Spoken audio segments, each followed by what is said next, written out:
All right, so for this last video, I'd kind of just like to talk over some miscellaneous things that I didn't get a touch on in the other videos. One of those things being Native American symbolism. Symbolism is a big part of, of a lot of Native American cultures. You could consider it part of that pan-Native American culture. Um, and so I'll just talk about a few symbols. First of all, we'll go back to the drum. We talked a little bit about it being the heartbeat of Mother Earth, and obviously this is not a heart. It's it's not the literal heartbeat of the Earth, but symbolically, Native Americans attribute this the heartbeat of the Earth, and so that's one symbol that goes into this. And then on the I guess before we do that, you see it's also a circle. The circle is a very important part of Native American symbolism. The circle symbolizes life. Life goes in circles. Life goes, around and around. As one thing dies, another thing springs up to take its place. Um, and it also symbolizes the connectedness of every living thing.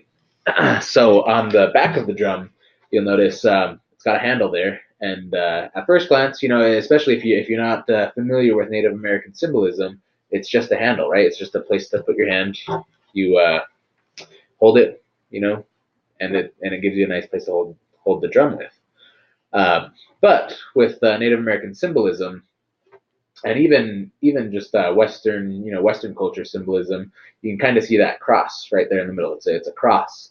And it doesn't mean the same thing as Christian crosses. It's not about Jesus Christ, um, but that four-way cross is a big part of Native American symbolism. It symbolizes the four directions. You've got north, east, south, west, and in Native American culture, each of those directions also has its own symbolism. Um, in a lot of Native American cultures, they're also attributed colors. We call it the medicine wheel. And so you've got north, the upward facing prong of that cross is often white or blue to symbolize the heavens. And then in many cultures, the east prong is red, and red symbolizes pretty much everything good in life. They say to walk the good red road means to if you're walking on the good red road, you're doing everything you're supposed to. You're taking care of your family. You're supporting your village. You're supporting you're sharing what you have with those that are less fortunate. You're just an all around good person. Um, and pretty much so everything good comes from the east. The sun rises in the east, um, and it's the start of everything. So they say you should walk the good red road. You walk east, and it's not literally going east. You don't have to literally walk east. Many tribes will face the openings of their dwellings, their teepees, or whatever it might be, to the east, because that is where the sun rises. That's where all goodness comes from. And then south is often depicted as being black. That's where the south winds, the storms of life come from. And then the west is often yellow, and that's where the strong winds come from, not the storms of life. The dark heavy clouds, they come from the south, but the winds of life, the winds of change, they come from the west. My tribe actually, we face our or at least my clan. I'm from the Assiniboine tribe, Red Bottom clan. We face our teepees to the south. We believe that we came from the south, and so we face our teepees that way to remember where we came from. And so in our medicine wheel, the south is red. That's our good red road. We're trying to go back to where we came from. Um, but anyway, so yeah, symbols, a lot of symbols within the drum. We talked about the four directions, but there's also now, I don't know if you can see that there's in the spaces here, you've got now this other cross here. You've got this cross that goes that way, and then this one, if I can find it. So we've got this one and this one right there. That symbolizes the unity between men and women. That there's a feminine and a masculine side to everything, and it's not that men are masculine, women are feminine. There's men have a masculine and feminine side, women have a masculine and feminine side, and it's very important that those two are in balance. And so, as you can see, this just one drum, lots of symbolism within this.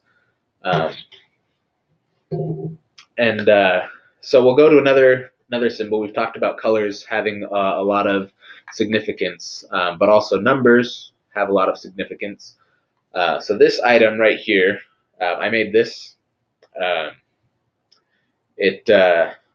dance with this when I dance in powwows. I dance with it. This would be called a coup stick. It's something that a warrior would take to war with him. And in Native American war, it's not about how many people you can kill. It's not about about necessarily harming other people. It's more about asserting dominance, showing your bravery, and exhibiting your tribe's strength. And so the coup stick, what its purpose was to essentially humiliate the enemy. Rather than killing the enemy or causing lasting damage, it was to humiliate the enemy. If you could get close enough to the enemy and touch him with your coup stick, and get back to your allies safely, that's humiliating for the enemy. That enemy now has to live with that shame while you get the honor, the glory of having been able to do that. And so that's what this would have been used for. But as you can see, again, there's the circle, and this is a circle made of sweetgrass. And then I've got the four eagle feathers here, to symbolize, again, those four directions. And then again, the colors are very important. Like I said, my tribe really focuses on the south rather than the east like everybody else. And so even though our medicine wheel, the south prong, is still red, it's red because that's our good red road.